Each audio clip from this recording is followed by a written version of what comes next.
Welcome to the Tech Egg. Don't get scrambled. Enjoy the video. In this video, I will explain how to make creamy noodle sauce. First, melt 2 tablespoons of butter in a saucepan over medium heat. Whisk in 2 tablespoons of all-purpose flour, cooking for 1 minute until a smooth paste forms. Gradually pour in 1 1/2 cups of milk, stirring constantly to prevent lumps.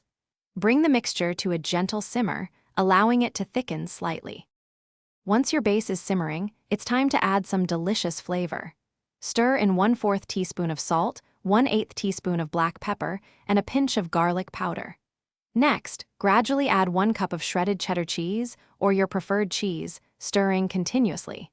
Keep stirring until the cheese is completely melted and the sauce is wonderfully smooth and creamy. This step is key for that perfect texture. Now for the best part, combining everything. Take your freshly cooked and drained noodles and place them in a large bowl. Pour the warm, creamy sauce directly over the noodles. Gently toss the noodles with the sauce until every strand is beautifully coated. You want that rich, velvety goodness to cover everything. Serve immediately for the best taste and texture, perhaps with a sprinkle of fresh parsley. For a thinner sauce, simply whisk in a little more milk until you reach your desired consistency. If you prefer it thicker, add a bit more shredded cheese and let it melt in. Don't be afraid to experiment with different cheese combinations, like Gruyere or Parmesan, to find your favorite.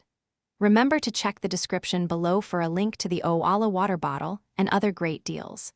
Enjoy your delicious, homemade creamy noodle sauce. Thanks for watching. Consider subscribing if I helped unscramble your problems.